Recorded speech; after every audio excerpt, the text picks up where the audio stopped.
दोस्तों जैसे ही हम demat and trading account open करते हैं हम बन जाते हैं एक लॉन्ग टर्म इन्वेस्टर और हम एक सर्टेन शेयर किसी टिप्स पर आधारित बाई कर लेते हैं अपनी पोर्टफोलियो में रखने के लिए, ये सोचते हुए कि उसको 5-10 सालों तक रखा जाएगा।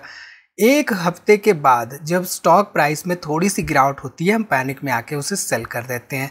मैं एक आपको छोटा सा एग्जांपल देता हूं। 2017 की बात है। 2017 में मैंने क्या किया था, ग्रेफाइट इंडिया का एक स्टॉक है, ये किसी तरह का बाई सेल रिकमेंडेशन नहीं है, ये जस्ट फॉर एग्जांपल पर्पज है। ग्रेफाइट इंडिया में मैंने बहुत अच्छी रिसर्च करी और रिसर्च के बाद मैंने 205 रुपए पे यहाँ पे इन्वेस्टमेंट किया इसमें, ये सोचते हुए कि लॉन्ग टर्म के लिए रखूंगा। इसमें अगले ही हफ्ते, एक हफ्ते के अंदर 5-6% की गिरावट आ गई और ये शेयर पहुंच गया 187 रुपए के आसपास। मैं भी उस समय पैनिक में आके इसको सेल कर दिया। अब देखिए सेल करने के बाद इसमें कैसी मोमेंट हुई। इस पर्टिकुलर स्टॉक में अगले 3 हफ्तों तक वो सेलिंग प्राइस जो मेरा था वो मुझे नहीं दिखा। उसके बाद 2-3 हफ्तों तक कंसोलिडेशन, फिर 2-3 हफ्तों तक इसमें सेलिंग प्राइस नहीं दिखा। फिर यहाँ पर अल्टीमेटली वो सेलिंग प्राइस मुझे कभी नहीं दिखा और ये शेयर प्राइस देखते देखते 834-900 रुपए के आसपास पहुंच गया 2018 में। तो कहने का मतलब ये है कि स्टॉक्स में अगर हमने फंडामेंटल एनालिसिस कर रखी है और हमें लगता है कि आगे चलकर वो हमारे बाइंग प्राइस पर नहीं आएगा, तो लॉन्ग टर्म शेयर है सोचकर एक ही हफ्ते में सेल कर दिया does not make sense, right. तो इस वीडियो में हम लॉन्ग टर्म स्ट्रैटेजी क्या होती है इसके बारे में डिस्कशन करेंगे, साथ ही साथ प्राइस वर्सेस वैल्यूएशन को कैसे हम कंसीडर करते हैं उसके बारे में भी डिटेल में जानेंगे। नमस्कार दोस्तों, स्वागत है आप सबका एक बार फिर से स्टॉक फॉर रिटेल पर स्टॉक मार्केट से जुड़ी एक नई जानकारी के साथ। तो वीडियो को यहाँ पे पूरा देखिए और मार्केट के बारे में कुछ नया सीखिए। ठीक, एक इंपॉर्टेंट पॉइंट जो कि हम एज एन इन्वेस्टर मिस करते हैं वो होता है कि कंपनी के प्रमोटर्स कंपनी के बारे में क्या ख्याल रखते हैं, और इसको देखने का एक तरीका होता है कि प्रमोटर शेयर होल्डिंग का डाटा क्या कह रहा है। तो यहाँ पे एक पर्टिकुलर कंपनी है, जून 2024 में 65% के आसपास प्रमोटर्स थे और प्रमोटर शेयर होल्डिंग की प्लेजिंग नहीं हो रखी थी। यहाँ पे मार्च 2025 आते आते प्रमोटर शेयर होल्डिंग वही है, बट आप ध्यान दीजिए तो यहाँ पे थोड़ी बहुत रिशफलिंग हो रही है म्यूचुअल फंड्स, FIIs, DIIs और पब्लिक इन्वेस्टमेंट में। तो मोस्ट इंपॉर्टेंट थिंग हमें ये देखना होता है कि शफलिंग जो हो रही है वो किनके बीच में हो रही है। क्या पब्लिक ज़्यादा अपनी शेयर होल्डिंग बढ़ा रही है, क्या FIIs, DIIs अपनी होल्डिंग बढ़ा रहे हैं, और क्या प्रमोटर्स सोचते हैं उस पर्टिकुलर कंपनी के बारे में। ठीक, सो हमेशा हमें अपनी ओवरऑल एनालिसिस पर ट्रस्ट करना चाहिए, ना कि टिप्स और एडवाइसेस पर। अब मैंने आपको बताया था कि हम डीमैट एंड ट्रेडिंग अकाउंट जब ओपन करते हैं तो हमारा सपना होता है कि हम भी एक स्टॉक को एटलीस्ट 4-5 सालों के लिए होल्ड करें। अब जनरली जब हम demat and trading account open करते हैं तो वहाँ पे कुछ इंपॉर्टेंट बातें हम मिस कर देते हैं, जिसकी वजह से हमें हैवी ब्रोकरेजेस पे करने होते हैं अपने ब्रोकर्स को। रिसेंटली कुछ रूल्स की वजह से ब्रोकर्स ने अपने ब्रोकरेजेस बढ़ा दिए हैं, यहाँ तक कि जो जीरो ब्रोकरेजेस पर थे इंट्राडे में खास तौर पे उन्होंने भी ब्रोकरेजेस अपने बढ़ा दिए हैं। तो ऐसे में हमारे लिए फिगर आउट करना है बहुत इंपॉर्टेंट हो जाता है कि किस तरह का ब्रोकर हमारे पास होना चाहिए। तो यहाँ पे कुछ सर्टेन ब्रोकर्स हैं जिनका कि ब्रोकरेज ओवरऑल इंट्राडे के टर्म्स में मैं डिस्क्राइब करूंगा, जिससे आपको समझने में आसानी होगी कि किस तरह का ब्रोकर हमारे पास होना चाहिए। तो यहाँ पे शून्य बाई फिनवेजिया है, ब्रोकरेजेज यहाँ पे डिलीवरी ट्रेड्स पर NSE और BSE में 0 है।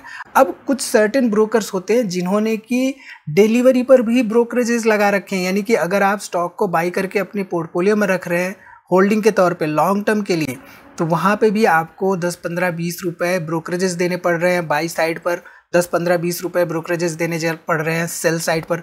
तो ऐसे में क्या हो रहा है कि आपको ब्रोकरेजेस का भी भार सहन करना पड़ रहा है। तो यहाँ पे हमारे लिए इंपॉर्टेंट हो जाता है, खासतौर पे लॉन्ग टर्म इन्वेस्टिंग पोर्टफोलियो जब हम क्रिएट कर रहे होते हैं तो उसके लिए जब हम सेलेक्ट कर रहे होते हैं ब्रोकर, तो वहाँ पे इंपॉर्टेंट हो जाता है ऐसा ब्रोकर चुनना जहाँ पे एटलीस्ट डिलीवरी के लिए ब्रोकरेजेस 0। ठीक है, यहाँ पे अकाउंट सेटअप फीस बिल्कुल नहीं है, यानी कि अकाउंट आप ओपन करते हैं तो वहाँ पे 0 ओपनिंग चार्जेस हैं, और साथ ही साथ यहाँ पे AMC यानी कि एनुअल मेंटेनेंस चार्जेस भी 0 हैं। तो कई सारे ब्रोकर्स ऐसे होते हैं जो कि अकाउंट तो ओपन 0 चार्जेस पे करवा देते हैं, बट वहाँ पे AMCs आपको हैवी देने पड़ते हैं। तो इस बात का भी हमें ध्यान रखना चाहिए। यहाँ पे कॉल एंड ट्रेड फीस भी बिल्कुल 0 है, साथ ही साथ क्लियरिंग चार्जेस भी यहाँ पे 0 है। ठीक है, अब हम कंपेयर करेंगे यहाँ पे 3 ब्रोकर्स को, जीरोधा, अपस्टॉक्स और शून्य बाई फिनवेजिया। तो यहाँ पे जीरोधा में हमने क्या किया है, हमने इंट्राडे पे एक पर्टिकुलर स्टॉक है जिसमें कि 1000 रुपये पे बाइंग की गई है, सेलिंग उसमें की गई है 1050 रुपये पे,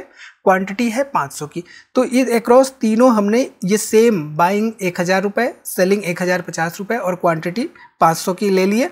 तो इससे हमें डिफ्रेंशिएट करने में आसानी हो जाएगी। तो यहाँ पे आप देखिए जीरोधा के चार्जेस, ये जीरोधा के चार्जेस ब्रोकरेज 40 रुपीज़ है और कुछ स्टैंडर्ड चार्जेस हैं, STT charges, GST, SEBI charges, stamp duty, total taxes. तो ये आपको देने ही देने होते हैं। आप किसी भी ब्रोकर पे जाएं, इस तरह के चार्जेस आपको देने ही देने हैं क्योंकि ये मोस्टली स्टैंडर्ड चार्जेस हैं अक्रॉस ऑल ब्रोकर्स। तो यहाँ पे एक सारे चार्जेस मिला के टोटल टैक्स एंड चार्जेस जो है 228 रुपीज़ के आसपास आ रहा है जीरोधा की बात करें तो। अगर हम यहाँ पे बात करें अपस्टॉक्स की, तो अपस्टॉक्स पे सेम अगेन 1000 रुपये की बाइंग प्राइस, 1050 की सेलिंग, 500 क्वांटिटी। यहाँ पे ब्रोकरेज अगेन आपको देना पड़ रहा है 40 रुपये। अदर चार्जेस अगर हम ये ब्रोकरेज के अलावा STT, CTT, transaction charges, DP charges ये सब मिला लें तो 196 रुपये।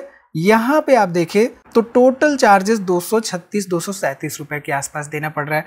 अब हम देखते हैं शून्य बाई फिनवेजिया के प्लेटफॉर्म पर क्या चार्जेस हैं। तो same quantity, same buying and selling price intraday के टर्म्स में, तो यहाँ पे टोटल कॉस्ट ऑफ ट्रेड निकल के आ रहा है 180 रुपये। ध्यान दीजिए ये STT, ट्रांजैक्शन चार्जेस, GST वगैरह हैं, ये अक्रॉस ऑल ब्रोकर्स आपको देने होंगे।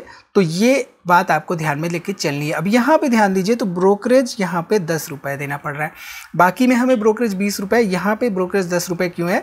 क्योंकि आप इंट्राडे में बाई एंड सेल बोथ करते हैं, या तो पहले आप सेल करते हैं बाद में बाई करते हैं, या पहले आप बाई करते हैं बाद में सेल करते हैं। तो यहाँ पे बाई साइड पे 5 रुपये है और सेल साइड पे 5 रुपये है, बाकियों में यहाँ पे आपको 20 रुपये यानी कि 40 रुपये देने पड़ रहे हैं। तो 30 रुपये तो यहीं पे आपके सेव हो गए। बाकी आप ध्यान दीजिए तो यहाँ पे जो पॉइंट्स टू ब्रेक इवन है शून्य बाई फिनवेजिया का 0.36 के आसपास देखने को मिल रहा है। वहीं पे अगर हम अपस्टॉक्स का पॉइंट्स टू ब्रेक इवन देखें तो यहाँ पे 0.47 के आसपास है और जीरोधा का पॉइंट्स टू ब्रेक इवन 0.46 के आसपास है। तो पॉइंट्स टू ब्रेक इवन के टर्म्स में भी हमें शून्य बाई फिनवेजिया एक तरह से एज पे यानी कि एडवांटेज पे देखने को मिल रहा है, जो कि हमारे ब्रोकरेजेस काफ़ी हद तक सेव कर सकता है। अब देखिए आपको एक सर्टेन सिनारियो देता हूँ। मान लीजिए आप एक स्कैल्पर हैं, आप दिन में 10, 15, 20, इवन 40, 50 ट्रेड्स लेते हैं। ऐसे में इंट्राडे ट्रेड्स में ये buy and sell order both count होते हैं, राइट? वहाँ पे 20 रुपये आप देने लग गए तो 2000 रुपये, 2500 रुपये तो ऐसे ही ब्रोकरेजेस निकल जाएंगे। तो इसके लिए हमारे पास एक ऐसा ब्रोकर होना चाहिए जहाँ पे कम से कम ब्रोकरेज हो। तो 5 रुपये के हिसाब से यहाँ पे डायरेक्टली 50-60% के आसपास हमारा ब्रोकरेजेस रिड्यूस हो सकता है। तो इन बातों का ध्यान रखते हुए हमें ब्रोकर सेलेक्ट करना चाहिए, ठीक है? तो इनकी लिंक्स मैं आपको डिस्क्रिप्शन में दे दूंगा, आप वहाँ से एक्सप्लोर कर सकते हैं। चलिए अब हम आते हैं स्क्रीनर पर। हम क्या करेंगे, बेसिकली यहाँ पे 2 इंपॉर्टेंट बातों पर बात करेंगे।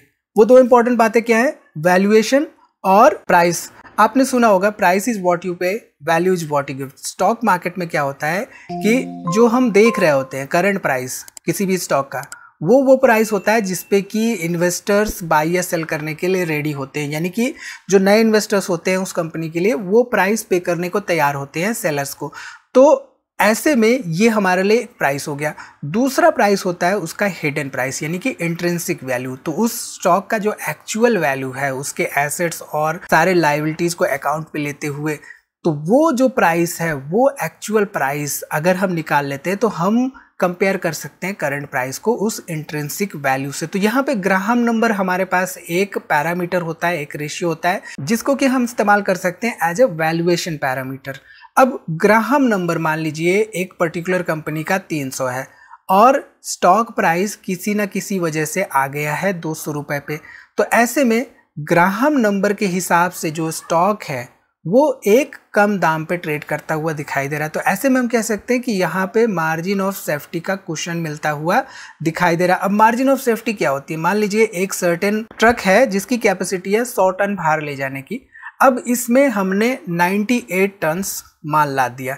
तो ऐसे में आपको लग रहा होगा कि भाई 2 टन स्टिल मार्जिन है वहाँ पे, 100 टन उसकी कैपेसिटी है लेकिन 98 टन ही है। तो ऐसे में वो भार सहन कर लेगा, हो सकता है कुछ देर के लिए वो सहन कर ले, बट जब हम आएंगे या जब वहाँ पे गड्ढे दिखेंगे हाईवेज पे तो ऐसे में हो सकता है कि उसकी वजह से क्षति पहुँच जाए। तो मार्जिन ऑफ सेफ्टी यहाँ पे केवल 2 का है, लेकिन अगर हम ट्रक में 50 टन या 65 टन या 70 टन भार लेकर जाएं तो ऐसे में हमारे पास जो मार्जिन ऑफ सेफ्टी है वो 30, 35, 40 के आसपास रहती, तो वहाँ पे फेलियर होने के चांसेस कम रहते हैं। तो इन बातों का हमें एप्लीकेशन करना होता है इन्वेस्टिंग में भी, और ख़ास तौर पे जब हम एनालिसिस कर रहे होते हैं स्टॉक्स की वहाँ पर। तो यहाँ पर हम जो क्वेरी है स्क्रीनर में, इस क्वेरी को क्रिएट करते हुए इस बात का ध्यान देंगे कि ग्राहम नंबर के हिसाब से स्टॉक प्राइस कम दाम पे ट्रेड कर रहा हो और अंडर वैल्यूड के आसपास भी हो। वो कैसे करेंगे आपको यहाँ पे सीखने को मिलेगा।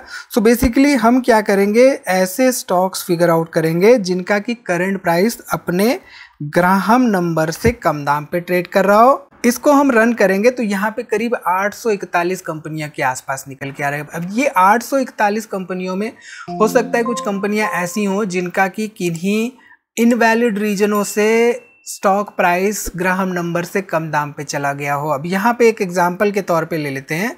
अब यहाँ पे ध्यान दीजिए, तो ये जो पर्टिकुलर कंपनी है ग्राहम नंबर यहाँ पे दिखा रहा है 655 रुपए, बट इसका जो करंट प्राइस है केवल 100 रुपए के आसपास है।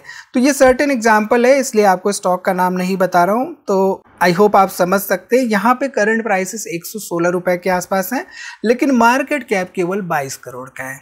22 करोड़ का मार्केट कैपिटलाइजेशन, 100 रुपए का स्टॉक प्राइस 0.87।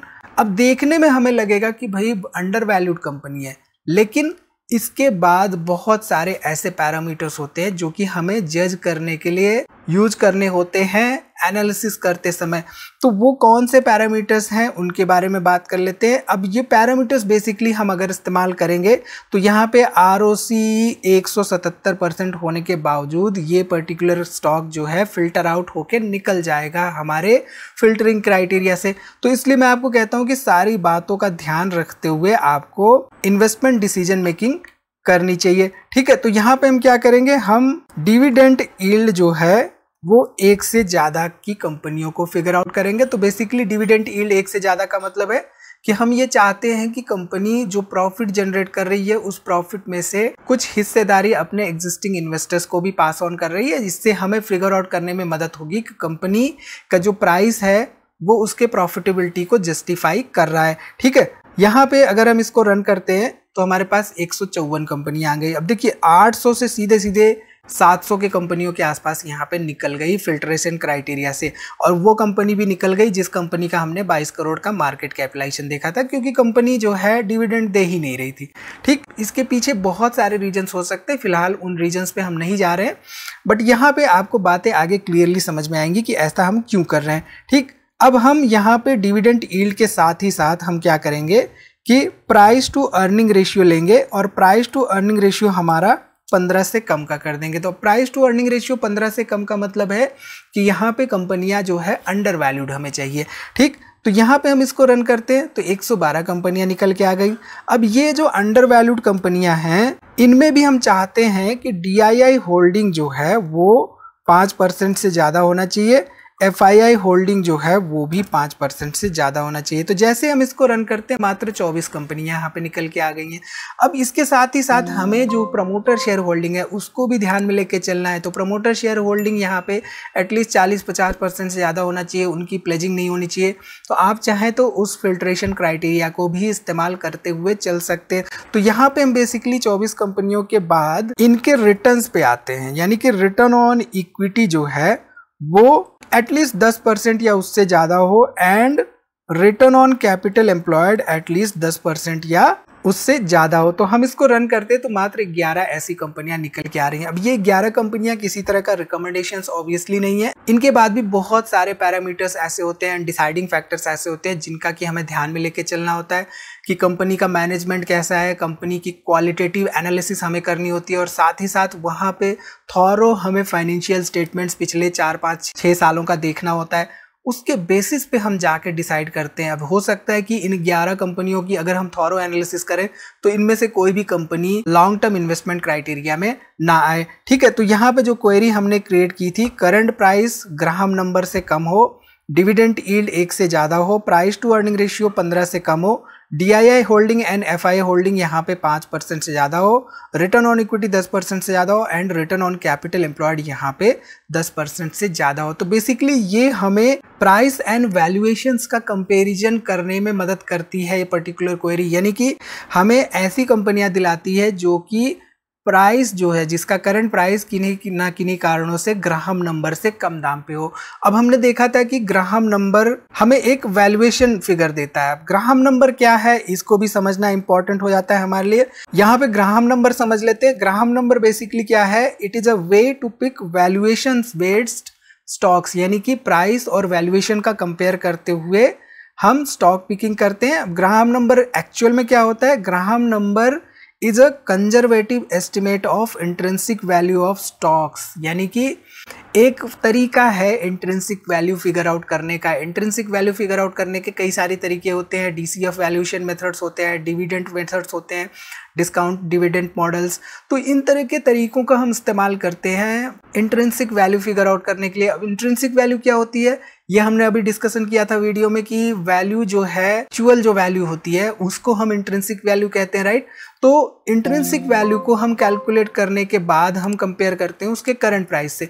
तो यहाँ पे ग्राहम नंबर भी एक तरीका है इंट्रिंसिक वैल्यू कैलकुलेट करने का, जिसे कि बेंजामिन ग्राहम ने इंट्रोड्यूस किया था। अब इसका सिंपल सा फॉर्मूला है। ग्राहम नंबर का फॉर्मूला क्या है यहाँ पे जान लेते हैं। ग्राहम नंबर का फॉर्मूला है 22.5 को मल्टीप्लाई करते हैं शेयर के अर्निंग पर शेयर से और बुक वैल्यू पर शेयर से। तो यहाँ पे EPS और बुक वैल्यू पर शेयर हम फाइनेंशियल स्टेटमेंट से निकाल सकते हैं। और ये जो 22.5 है, राइट, ये एक कांस्टेंट है जो कि बेंजामिन ग्राहम साहब ने हमें दिया है। ये कांस्टेंट क्या है? ये मानते हुए कि स्टॉक का जो प्राइस टू अर्निंग रेशियो 15 के आसपास रहे और जो प्राइस टू बुक रेशियो है 1.5 के मल्टीपल्स में रहे। तो यहाँ पे 22.5 कांस्टेंट निकल के आता है, जिसका कि इस पर्टिकुलर फॉर्मूला में इस्तेमाल किया जाता है और इसका स्क्वायर रूट निकाला जाता है। तो स्क्वायर रूट बेसिकली जब हम निकालते हैं तो अर्निंग पर शेयर को कंसीडर करते हुए और बुक वैल्यू पर शेयर को कंसीडर करते हुए निकालते हैं, हमें यहाँ पे एक ग्राहम नंबर मिलता है। और इसी ग्राहम नंबर को हम एक इंट्रिंसिक वैल्यू की तरह ट्रीट करते हैं और इसको हम कंपेयर करते हैं अगेंस्ट स्टॉक प्राइस, ठीक है। So always remember, long term investment के तहत हमें बाय राइट सिट टाइट, यानी कि वैल्यू स्टॉक्स में इन्वेस्टमेंट करना है एंड लॉन्ग टर्म के लिए होल्ड करने की स्ट्रैटेजी क्रिएट करना है। And always try to buy on discount, buy value stock when they are on discount. And always remember, stock market investing is not an exam, so why worry. ठीक, इस बात को पुख्ता करने के लिए स्टॉक मार्केट में निफ्टी 50 है, इसका जो चार्ट आप ध्यान दीजिए। तो 2008 में बड़ी गिरावट हुई, 2020 में यहाँ पे बड़ी गिरावट हुई, उसके पहले 2015 में यहाँ पे गिरावट हुई करीब 18% के आसपास, 2022 में यहाँ पे गिरावट हुई। तो कहने का मतलब ये है कि गिरावटें होती रहती हैं, लेकिन मार्केट लॉन्ग टर्म में आपको हायर हाइज हायर लोज वाला सिनेरियो देता रहता है। तो इन बातों का ध्यान रखते हुए हमें इन्वेस्टिंग डिसीजन मेकिंग करनी चाहिए। तो आई थिंक यहाँ से आपको काफ़ी कुछ सीखने को मिला होगा। सीखने को मिला है तो वीडियो को जरूर से जरूर लाइक करिए, कोई भी सवाल हो तो कमेंट जरूर करिए और वीडियो को अपने दोस्तों में शेयर करना ना भूलिए।